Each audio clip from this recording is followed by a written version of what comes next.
Gente, enquanto psicanalista, né, eu vou estar falando sobre a dependência emocional, mas indo também para uma outra área, porque o nosso olhar não é só desse homem abusivo, mas é da história desse homem abusivo, certo? E na psicanálise forense, que é a psicanálise mesmo, dentro do contexto legal, a gente também tem essas questões das personalidades psicopata, né? Então a gente vai trabalhar um pouquinho disso, porque a gente precisa diferenciar uma da outra, tá? Então a proposta é essa. Então quando a gente fala sobre a dependência emocional, a gente precisa saber o que é que significa isso. E eu vi isso aqui hoje. Quando a mulher diz, não, mas eu não consigo deixar esse homem. Então, a gente vai para uma vertente psicanalítica, entender essa mulher nesse contexto de não deixar, não julgar. Precisamos aprender a não julgar. E a proposta da justiça restaurativa, não julgar. Tá? A humanização, ser humano, é a gente olhar para o outro sem julgamento. Então a proposta é olhar para essa mulher às vezes sem julgamento. Então quando você fala dessa dependência emocional, primeira coisa é um padrão comportamental. É um padrão que acompanha essa pessoa. A gente só precisa entender por quê. Porque essa dependência todos nós temos. Temos de Deus, temos das nossas mães, né? Temos do nosso pai, temos até dos filhos, né? É normal isso. Porém, quando é excessivo, é igual medo. Todos temos que ter medo, gente. O carro está passando ali, eu vou passar na frente do carro? Não tenho medo não, vou morrer. Mas quando eu tenho medo de entrar em um elevador, quando eu tenho medo de passar numa passarela, aí eu já posso pensar, tem alguma coisa errada. É igual a dependência. Quando eu não consigo mais viver sem essa pessoa, se essa pessoa morrer, como é que eu vou viver? Estamos diante de um problema. Estamos diante de um problema. Então essa dependência tem a ver com esse padrão, onde o indivíduo, né? Ele necessita da pessoa, seja um parceiro, não é só um parceiro, mas às vezes de um familiar, até de um amigo. Tem pessoas que não conseguem viver sem um amigo. E aquele amigo, para essa pessoa, se tiver uma outra pessoa que entra no meio, é um ciúmes excessivo. É um ciúmes excessivo. E esse ciúme excessivo é uma dependência emocional. Então, objetivando o quê? Validar sua autoestima. Vamos agora para frente e para dentro dessa pessoa. É uma autoestima baixa, é uma insegurança e tem a ver com a busca através de um ego empobrecido. Quando eu tenho essa necessidade extrema, o meu eu está empobrecido. Eu só vou ali se meu marido for, eu só vou ali se minha esposa for, só vou se meu filho for. Cuidado. Cuidado, precisamos pensar isso. Quais são os sinais? Medo do abandono, a baixa autoestima, anulação pessoal, a pessoa se anula completamente, né? Idealização de uma outra pessoa, que essa pessoa é perfeita, essa pessoa é toda poderosa, você idolatra essa pessoa. Falando isso porque a gente vai entrar nas relações tóxicas, preciso trazer isso.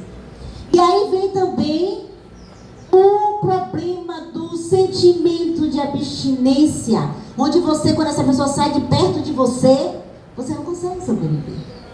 Você não se alimenta, você não dorme, você não faz nada. Porque a dependência emocional, né, é muito grande. O que é que isso vai causar? Carência afetiva, insegurança interna. E aí eu vou como psicanalista. As questões estão na nossa infância, por isso que não deve ter o julgamento. Essa pessoa não é o que é porque ela quer ser. Quando a gente vai atender essa pessoa, eu digo, qual é, rapaz? Você não se garante não, saia dessa. É assim que a gente fala. Ela não precisa ouvir isso. Ela precisa ouvir o seguinte, estou com você, vamos caminhar? Vamos ver o que está acontecendo? Ela não precisa do seu julgamento. ela precisa da sua ajuda. Isso está onde? Na nossa infância. A infância, ela é perversa. Então, nessa relação, acontece o quê? Eu viro uma masoquista, dependente, e eu vou buscar o sádico para mim. Vocês entendem o que eu estou falando? Atenção! Essa realidade da pessoa leva a relacionamentos tóxicos, abusivos e narcisistas e, por consequência, os desequilíbrios emocionais. Então, precisamos pensar nisso. Vamos ver então como é que eu posso superar. Primeira coisa, essa mulher precisa desenvolver o que a gente chama de o processo de autoafirmação. Eu preciso me autoconhecer. Eu preciso saber por que eu estou passando por isso. Mas nem todo mundo vai saber fazer isso. A não ser com a ajuda da psicóloga, que não vai dizer nada. Ela só vai dar o caminho da busca, que a gente não diz nada, né? A gente só escuta e o outro chega aos seus consensos. Você não vai dizer, foi você que falou, doutora. Que você não diz nada, viu, filha? Deixa a pessoa se descobrir. Buscar fortalecer a autoestima, estabelecer limites, expandir o círculo social e a autocompaixão. Vou falar sobre isso. Para eu superar como mulher isso, eu preciso buscar fortalecer a minha autoestima, quem eu sou. Eu preciso estabelecer limites com quem me faz isso, quem faz essa ação comigo. Epa lá, menos. Eu não lhe dou o direito de me gritar. E também não lhe dou o direito de me tocar. A gente precisa ter esse posicionamento, porque o agressor, ele sabe o pau que corta. Não é qualquer mulher que ele agride. Que ele agride é masoquista. E se for sádica igual a ele, não vai. Entende o que eu estou falando? Ele vai pegar mais fraca para isso. O círculo social que você tem que mudar. Que círculo é que eu estou vivendo aqui? Eu vou falar bem claramente. Às vezes o círculo familiar é doentinho. Eu mando cortar. Pegar um paciente lá, porque eu estou vivendo isso na minha família por fora. A gente vai saber disso, porque tem mãe narcisistas, tem pai narcisista, tem pai psicopata, e a psicanálise vai dizer, precisamos diferenciar. Aqui eu tenho o pai biológico que me fez, e aqui eu tenho um homem cruel, porque senão você vai levar sentimento de culpa. Porque a Bíblia diz, né? Honra teu pai e a tua mãe, para que teu dia se prolongue. Mas cuidado, a interpretação bíblica diz que os pais devem fazer o que com seus filhos? Provocar ira. Vocês entendem que a gente pega um contexto e não pega o outro? O pai espanca filho, e esse filho não se defende, ele vai adoecer. Ou ele sai desse espaço, ou ele denuncia isso. Porque não é o pai, ele está denunciando do ex-esposo, ele está denunciando o agressor. Ou então vice-versa, porque tem mulheres também narcisistas, psicopatas. Então a autocompaixão é você amar a si mesmo, minha filha, é ter compaixão de você, dos seus limites até onde você pode ir. Certo? Ok. Vamos diferenciar as relações tóxicas da abusiva e da narcisistas, tá? Eu posso ter uma relação tóxica, mas não abusiva. Certo? Nós vamos entender isso. As relações tóxicas, ela tem um abuso emocional, psicológico e físico, tem o controle, tem a manipulação, tem a crítica constante, e às vezes a falta de respeito, e acontece nos ciclos familiares e amizades. A gente quer controlar um amigo, gente, é bárbaro isso. Tem adolescente que quer controlar um colega, dizer o que ele vai vestir, o que ele pode fazer, se torna tóxico, né? Vamos lá ver. Relações abusivas já tem uma diferença, tá? A palavra primeira ali é o quê? Poder. poder excessivo sobre o outro. A relação abusiva. Aí é que o homem entra contra a mulher. Ele quer o poder. É minha.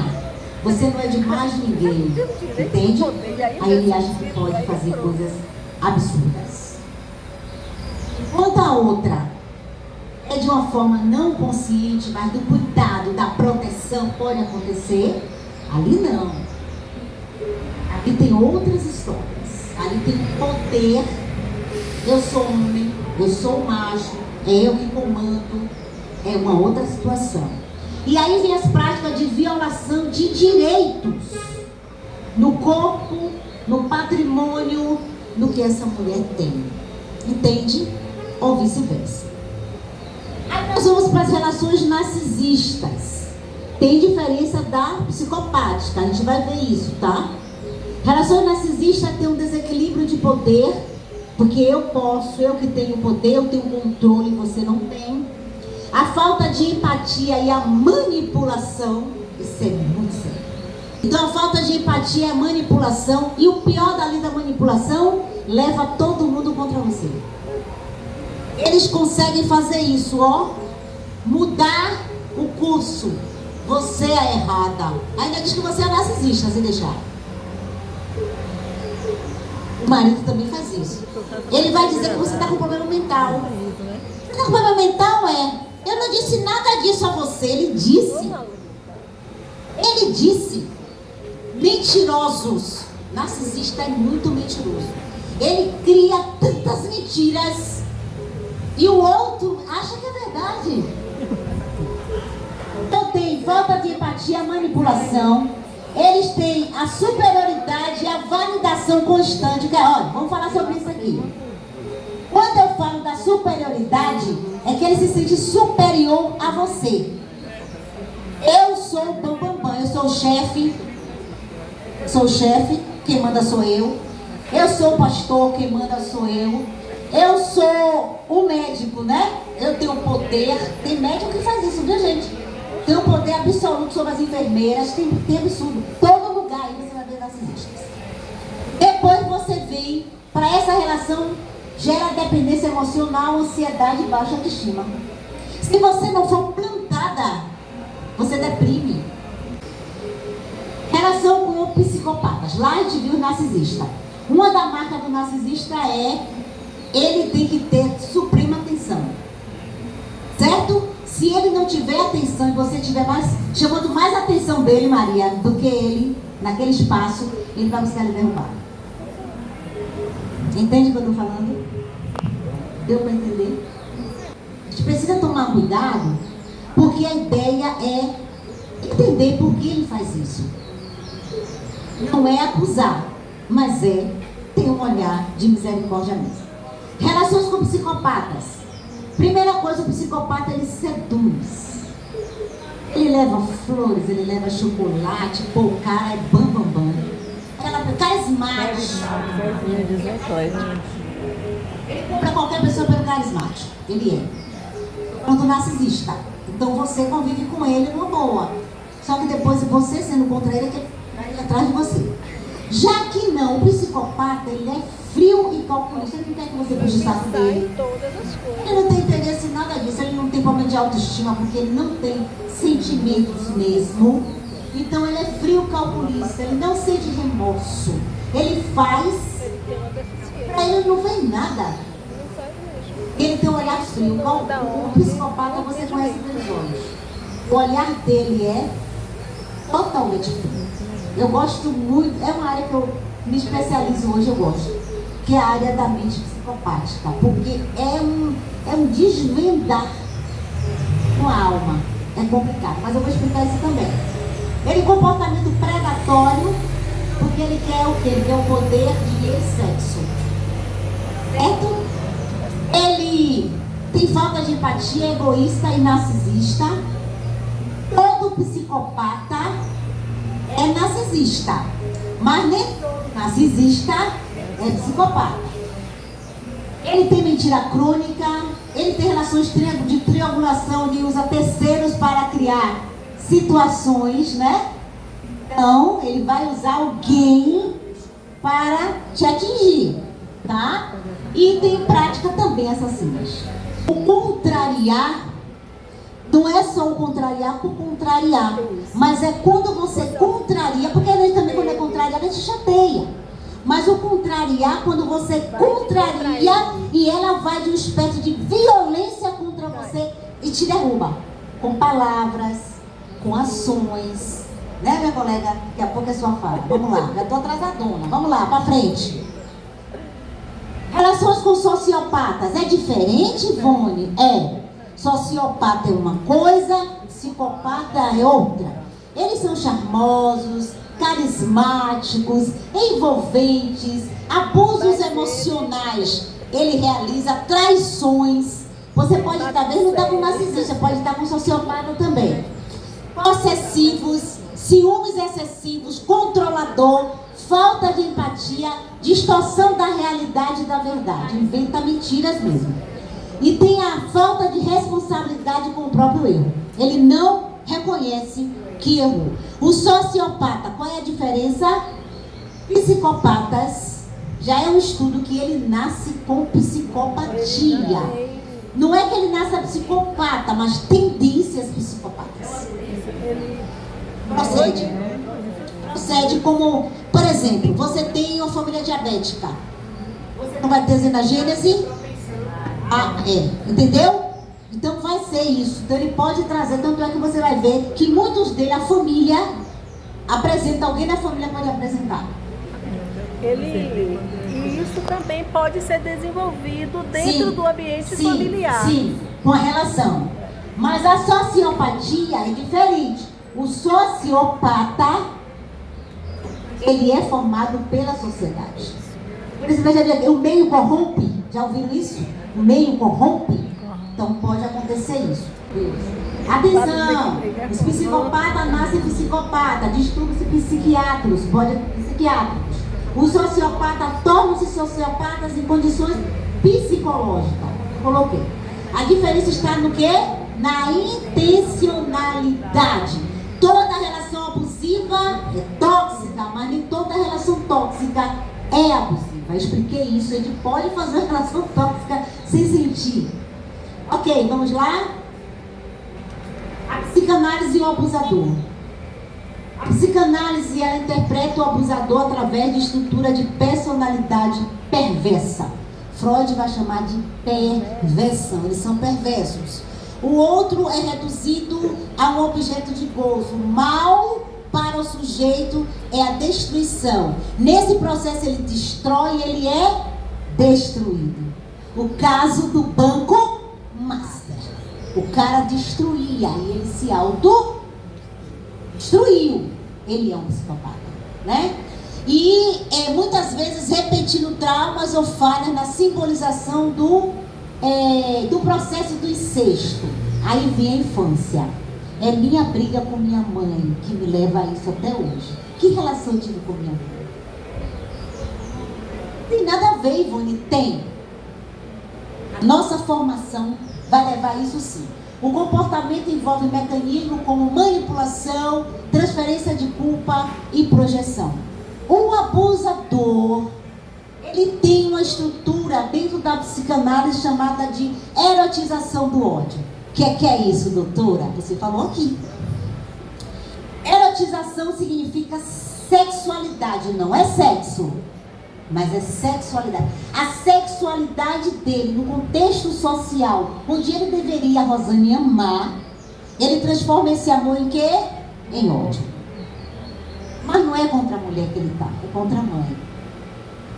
Filho de prostitutas, não tem problemas.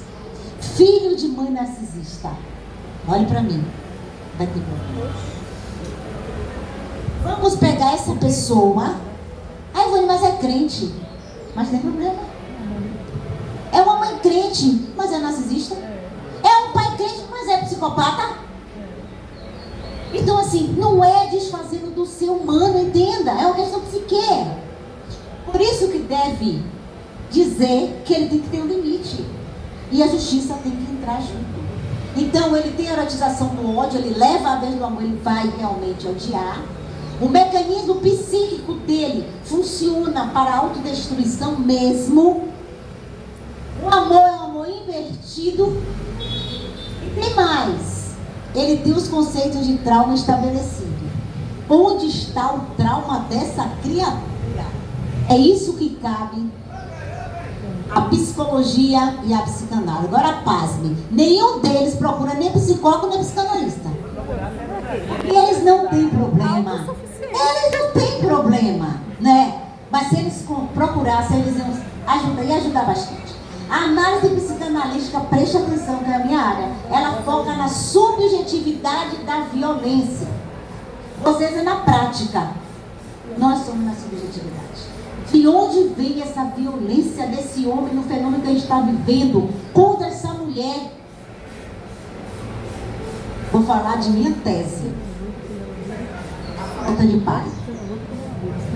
O problema hoje é uma família desestruturada. Eles não têm identificação paterna. E se tiver, às vezes é ruim. Gente, nossa psique é algo assim impressionante, porque foi ele que criou. Ele sabe, por isso que nosso Pai Eterno, Ele cuida de nós, né? Ok. A análise então foca na subjetividade e a estrutura perversa, se no entanto eximir o sujeito de sua responsabilidade pelo seu ato. O psicanalista não pode dizer que o cara matou, porque vai acontecer. O paciente ele dizer, eu matei. Ele pode dizer para mim, eu matei. Ninguém está sabendo, mas você está sabendo, eu matei. Porque vai me, né? Eu não posso dizer que ele matou, eu não posso ir para ela e dizer assim, olha o cara, o paciente matou. Eu não posso porque é questão ética, eu não posso. Mas se o juízo me chama, aí eu tenho que apresentar de uma outra forma. Eu digo, olha, aqui não é meu lugar de eu apresentar nada sobre o meu paciente, é uma questão ética. Mas a gente pode tentar chegar a isso. Eticamente eu não posso entregar ele, gente. É uma coisa muito séria. A nossa área é uma área muito séria. A gente não pode entregar ninguém. Então, a gente tem esses problemas, né? Ético, a ética profissional. Vai lá, minha filha. Obrigada.